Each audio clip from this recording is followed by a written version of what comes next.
E aí, família do nosso humilde canal do YouTube, eu sou o Alessandro Rick e como sempre você é muito bem-vindo a Silent Evil. E no vídeo de hoje eu estarei trazendo o making of do filme terror em Silent Hill, making of legendado.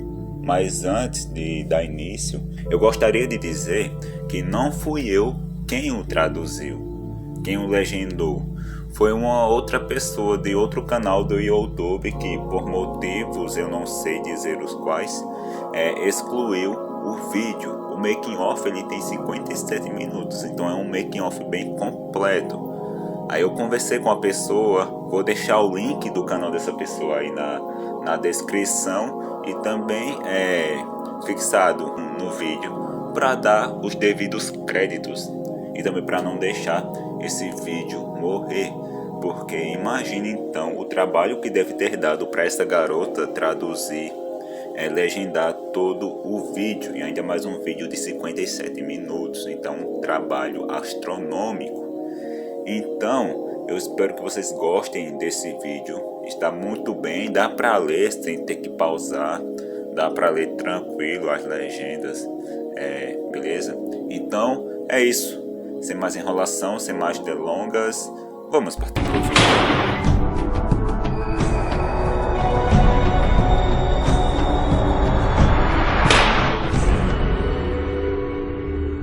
The first time I read the script, I got through 10 pages and I was by myself in my apartment and I put it down because I was too scared to keep reading. I read it like Alice in Wonderland meets Dante's Inferno. I read it, I think, a week later in the afternoon in the sun, and that's how I got through it. But that's what attracted me to the piece as well, because it was definitely a page turner and it was something that freaked me out. When I first read the script, I was riveted. It's a spectacular piece. There's so much to it, so many levels, so many complexities, and so many wonderful themes that are permeating throughout. She's a child! She's just a child! It was quite scary. I just thought, wow, who's thought of this? How did they get these ideas? My first experience of Silent Hill was 5 years ago, and I play on PlayStation 1, Silent Hill 1. And I remember I was something like 3 or 4 hours into the game when I realized that I was playing a game which was completely unique, absolutely frightening, and basically one of the few games that actually could become a movie. Hey! Cut! I have produced the last 3 movies of Christophe, and on the set of our last movie, he told me, you know, I'm playing to a video game called Silent Hill. It's fantastic, it's scary. And like everybody, he said, really? Is it possible to be frightened by a game? And I said, yeah, and it's one of the most absolute fear I ever experienced in my whole life. That's maybe the first game that we can say it was mature. It was conceptualized in a very mature way. So then it was an adventure, because, you know, we had to go convince the Japanese people that produced the game, Konami, to give us the right to make the movie. And the only things that make the difference is the vision of Christophe. And action! They were anxious about the level of faith that a director will bring to an eventual adaptation, because that game has such a cult following. The fan base for Silent Hill is very, very protective of the game. So we've been very careful to listen to the fans and to maintain the suspense and the areas that they really feel strongly about, like the means of illumination in the darkness and certain key characters and antagonists, so to speak.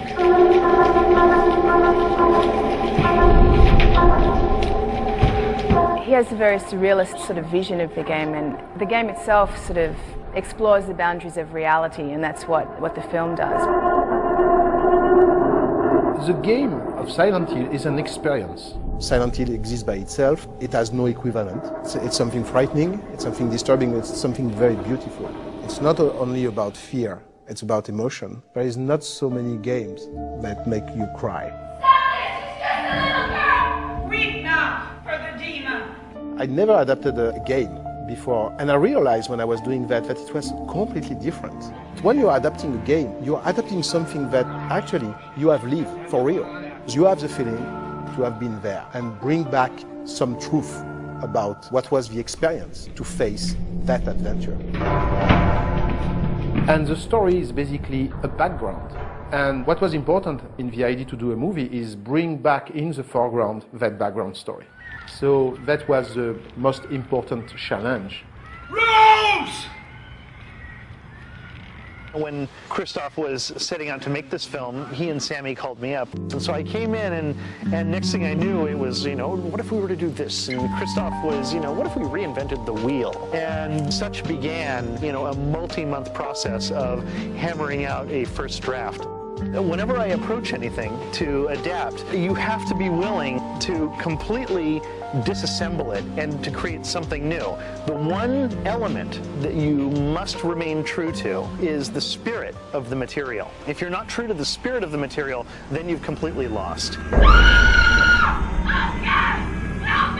Every gamer that plays this video game at home in the dark, I think will enjoy being in this theater in the dark again, having the same feeling and the same approach. The other thing we strive to do is to make it logical on a level that those who have no idea what the game is about will understand and appreciate the suspense, horrific moments, and the plotline. Shan! I see her! She's there! Shan! We wanted to create something that derived elements from the Silent Hill games and the Silent Hill universe, but was a bit of a creature on its own. Christoph, on one hand, remained profoundly true to the source material, and I remained as true as any human could attempt to the spirit of the material. In fact, we would sit around with the game during the writing of the movie. We would, more than anything, study how the camera moved as it travels through the game.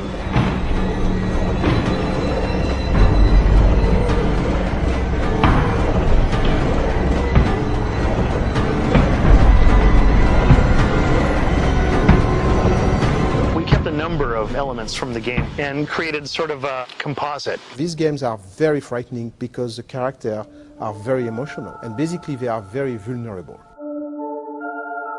The characters in the game are one dimension, and it's not a problem because a game is like an experience where you have to face iconic characters. For example, there is a character named Dahlia.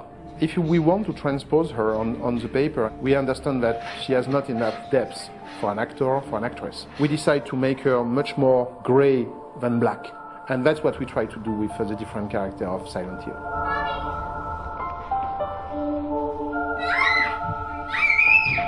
When you have to invite the audience to follow you into a crazy world, it's good that you make it through a very simple motive, like the love of a woman for a kid. Hey! Sharon! Sharon! Christoph has reworked the idea and making it a woman searching for her daughter. The main theme of the film is motherhood. Who's a good mother? Who's a bad mother? It's okay, baby. Everything's gonna be okay. The lead character of Silent Hill 1 is a man named Harry Mason. And he worked very well in the game, but when we start to write him, respecting his personality, we found that it's a woman. I don't think that it's important if the main character is wearing a dress or a pants. What is important is that we'll preserve the atmosphere of the game, which is the most important thing. So we decide that Harry Mason will become Rose. Sometimes the fan can be shocked to hear that, because they know so well Silent Hill through the game. But I'm myself a gamer, I'm a true follower of the Silent Hill mythology, and a game is a game, and a film is a film.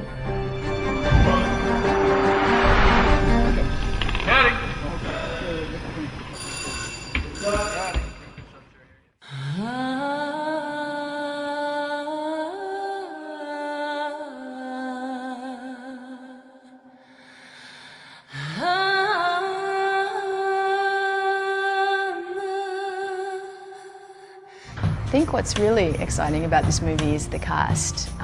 There's a series of fresh faces, actors that you may be familiar with but you haven't seen them 1,000 times before. They're going to bring life to the characters. Go! Go, go, go! When I did the casting, I very deliberately went toward actors from independent film because they bring with them something different, a different quality. Actresses like Radha Mitchell, Deborah Karanger, Alice Krige, of course Laurie Holden. You know, it's much more exciting to see somebody who doesn't used to do this kind of film. The audience of this type of movie love that. For the role of Rose, we needed somebody with that blend of vulnerability, but strength and determination as well. You have to feel her fear, but also appreciate when she stands up to all these terrifying moments. We spent lots of time finding the perfect Rose in terms of the sensibility that Christophe was having on this character. I was looking for somebody who, for me, was sophisticated and somebody very vulnerable. And I think that Radha Mitchell has both quality. We have to leave! Do you understand? The darkness is coming! It's very easy to fall in love with Radha Mitchell. There's a freshness and energy and excitement at life. There's this original look to her, all of which are precisely what we needed for the central character to lead us through this horrific environment. For the first couple of days on set, I just ran and ran and ran. It was like run, Radha, run. As the story goes on, the character gets tougher and stronger, and so hopefully you'll see that in the performance. We've also been playing the game, and that has a definite effect on your performance as well. That's the sort of preparation. It's kind of primal training. Christophe is focused on female characters. There's something unique about seeing sci-fi or this sci-fi genre with just females leading the story in a way. And he's almost kind of exoticized the idea of femininity by polarizing it with the male characters who are sort of grounded in reality, and all the women are in this kind of fantasy nightmare. Rose! Sharon! It's a wonderful thing to work with Sean Bean. The man is so polished and professional in his work. Once he and Christophe had established who this character Christopher is, Sean Bean is that character. I'm in the real world, as it were, and I'm looking for my wife, my daughter, who are in another dimension of time. My wife. She keeps it realistic. We cast the part of Christopher, and it was the last one that we cast. And Sean Bean was a dream for us. He has a warmth of personality that's always there, no matter what role he plays. He has this ambiguous quality. And it was interesting to invite this ambiguity into a very positive character. The character of the husband looking for his wife. I think Christopher goes through quite a lot of heartbreak whilst trying to find his wife and daughter. He's in quite a desperate state throughout the film. Put both hands on the wheel. We needed to have a Sybil who was strong, authoritative, but empathetic and could make all of us care when she eventually will sacrifice herself. Laurie Holden's perfect for all that. She has all of those qualities. This is by far my coolest action role. She's an action gal, but she's got a heart. You know, she's a real person. What I like about Sybil is that there is a duality. She is very strong, but is very misunderstood. She's mine. She's mine. In the role of Dahlia, we were very, very lucky to have Deborah Kara Unger, a tremendous actress who was willing to play this role. We always want to work with her. When Christophe wrote this part of Dahlia, it was already somewhere in the mind that Deborah Unger will play the part. When Christophe proposed to me the idea of being able to work together, I said yes immediately, and then I read the script. Christophe and I have had a professional relationship for nearly 10 years. She's fearless. She will have no problem with looking as strange or as extreme as any director asks her to. For a true beauty like Deborah Kara Unger to agree to do that, I find amazing. I've never played a part like Cassandra Dahlia before. Dahlia's been a much more complicated character than I anticipated her being. It's surprising to me that I like her so much. I love going to work every morning. I think a lot of who Dahlia is what Deborah invested her with, and just the way that she looks and so on. A lot of that came from Deborah's concept of the character. I visited every link on every fan site, and I personally got very influenced by the gamers. Bonner is a witch. Well, you couldn't find anybody more different from Alice Krieg than Christabella. Alice is incredibly playful and sweet and generous. She's got this enthusiasm and the imagination of a child. And not many people have that, and I was quite inspired. When I first read the script, and this is not to my credit, I thought, what is this? Is this what sort of science fiction / horror? I didn't even know it was based on a game. I've never played a computer game. I don't have a child. My nieces and nephews live thousands of miles away. And then I had to read it again, and I started to see the resonances. We must burn this child! Alice, she's bigger than life. And I think that Alice brings a dimension to Christabella. Christabella is one of those characters who can so easily become a caricature. And only someone with Alice's strength and focus and really precise technique could possibly create this character. I was very anxious about the language. Once again, we're locked in mortal battle. Christabella's speech is difficult to get right. Many times I said the main character of this movie, one of the main characters of the movie is a little girl of 10 who's going to play 4 parts, including something really evil. Where am I going to find a little girl who's able to do that? And not find only a little girl able to do that, but find also a little girl with parents happy to let their little girl do that.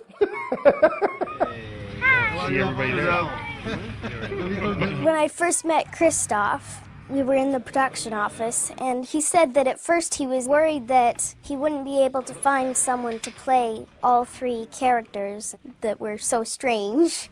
I will remember always the day Jodelle came at the office, and she was walking into the office saying, "Where is the director? Where is the director?" He was watching a 15-hour miniseries. He watched it over the weekend that I had done. And I say, "Hi, Jodelle, how are you?" And she said, "Yeah, I'm fine, I'm fine." I say, "You know, Jodelle, you're going to play 3 different characters in this film, and one of them is the devil. I always wanted to play the devil." He just said, "Perfect," so I'm here. When Jodelle plays Darkolessa, it's almost like she's transformed and she's somebody else completely. And it's really quite eerie and bizarre. I've only ever played like a normal little girl like Sharon a couple of times, but most of my roles are like Darkolessa. I played an evil clone once.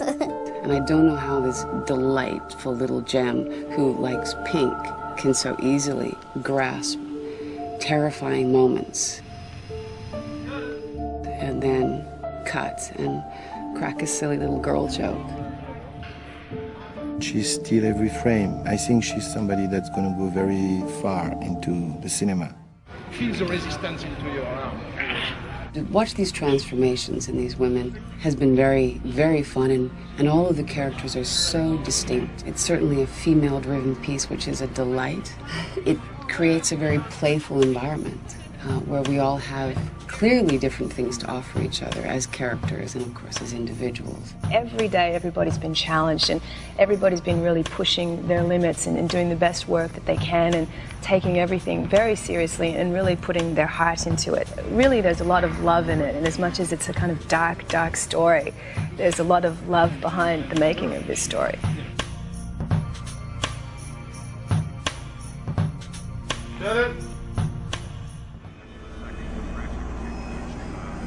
What Christoph uses in the rendition of horror films is the emotion of disgust. And he constantly disgusts us with his different, visions and insinuations.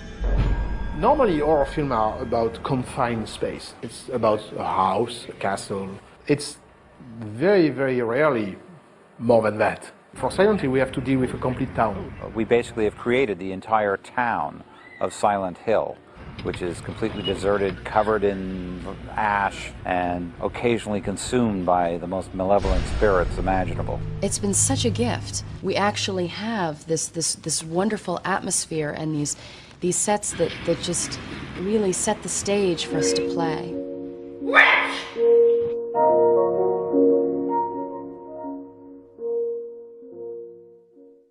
You know, but I think it's great that it's slightly like that. Since a long time I wanted to work with Carol Spear, who's a very important production designer. She's facing it and they just bend slightly. Silent Hill is a town that has been abandoned for 30 years. The paint is peeling, the walls are crumbling. We had to show things in like 3 or even 4 variations. I mean, we had a set sometimes, other than having one look, had 3 or 4 looks. We have 4 different Silent Hill. So we have a Silent Hill as it exists now today. We have Silent Hill like it was 30 years ago. We have Silent Hill in the fog, and we have a Silent Hill when the darkness arrives and when all the nightmares and the creatures appear. Basically, there's a new set every 60 seconds. So it's a visual feast. There's constantly something new to look at. We were dealing with 106 different sets and locations in the film. It's huge. I mean, for a horror film, I think it's maybe the first time it happened. It was a real challenge to try and put all the sets together and just to create the texture. I have a passion for movies with texture, and texture just, comes with the aging of sets. So I like sets that can have some age and also some history to them. Quiet, action. We found Silent Hill in Brantford. It was probably one of the best finds that we had found in terms of finding a location. She told us, I know a town not far away from Toronto. You will have the type of industrial look that you were looking for to build around that the universe of Silent Hill. Some of the businesses had closed out. They were going through some renovations, so a lot of sections of the whole street had closed down because they were going to renovate it. We were able to go in and redress, and basically to make it look like the town had been abandoned for 30 years. Then you have the sets in the foggy world where there's a certain benign malevolence to them. Everything's gray, there's not much color. The color is more desaturated. Everything is falling apart and dilapidated. The mountain was just the bane of my existence. It was, it looked like a road, a mountain road. We built it so we wouldn't have to do all those CGI shots putting in fog, and the only way to guarantee that we could control the fog was to build it indoors. So we spent 8 weeks building the side of the mountain and then putting a road in and asphalting it. Then the darkness, everything is rusted, everything's decaying even further. It's just a world of rust and blood. And as we get further and further into the story, it goes from a very slight bit of rusting as she goes into the first set of darkness up to the hospital at the end where the walls are almost covered in blood. It's quite horrific, it's almost like a mental hospital that's covered in blood and gore, and it's just very spooky and very disturbing. Maybe get some of those fake blood. I like very much the set where we have the darknesses playing around because it's a hospital, but everything is decay, everything doesn't exist except in most of your nightmare vision. The hospital was 2 sections. We had a location that we used for the upper floors of the hospital. It was actually a school that we changed into a hospital. That was all aged and made to look like it had been abandoned for 30 years. And then the elevator section was built separately and shot separately. And then this section was the basement. This is the main corridor of the hospital set in the basement. It was revamped and used to make up several different corridors within the space. They give us back our purity. Purity! The sets that I've worked on are remarkably beautiful in the sense that they really serve the universe of the film. We looked for an old factory that was a big, large space with a lot of texture that we could put this meeting hall in the middle, that they had this sort of secret meeting place. The design of the factory is based on looking at a lot of photographs of old Amish meeting halls, and they're very simple designs and very, very straightforward, and I was trying to keep the lines very straight. After they finished shooting the meeting hall scenes, we came back in, ripped it apart, tore the hole through the floor, and spent a long time burning wood out in the back of the studio and brought it in and basically created an aftermath of the fire. It was one of the dirtiest sets we worked on. People would come out of there at the end of the day in their white coveralls, totally black. My favorite set is the old school that we worked at. And it used to be a girls' school, a real girls' school, which is good because that's what it was supposed to be. The school was interesting. It was fun to do because we cheated so much. We actually had a school location, but the actual layout of the real school and the layout of the school that we shot were two different things. And we were cheating rooms that were corridors and rooms that were supposedly off of one another. Some parts of the school were in other buildings. It was a bit of a puzzle putting it all together while we were shooting. In the classroom, we had to deal with 3 stages. We tried to prep it as much as possible at the beginning, and we tried to shoot it in order. We shot it with the past first, but they prepared a lot of the walls first. They used the release agent, which was just a simple lard underneath all of the paint, so that we had a nice clean paint job for the past, and then for the foggy world we could release a lot of that paint and have a lot of peeling paint. We had a lot of areas prepared behind the walls that we could take tiles away and exposed bricks and studs. It's hard to say what my favorite set was. I mean, I enjoyed working on the church because it's just the scale of it. I walked into it and I had a visceral response to the space. The degree of detail and specificity evoke an emotion in you, being in them as an actor. Basically, we are looking inside the church. The church was one of the first things that we started to draw up because we had an idea at the beginning. We did a lot of reference and looking at different churches that were in the Toronto area and outside of Toronto. We wanted it to be dark. We kept it fairly dark, lots of wood. It's sort of a real church in the typical traditional layout of a church, but it doesn't have the altar area. Instead it has the painting of the burning witch, not normal for a typical church. And then it has the sunken pit for the meeting areas. We spent about 8 weeks building the church. The painting was done by a scenic artist here in Toronto. His name is John Fraser. And he probably spent 3 weeks working on the painting at night while we were building the set around him. He'd come in afterward as we went home and he'd put the lights on and paint away. We'd come in the morning and there'd be a little more built.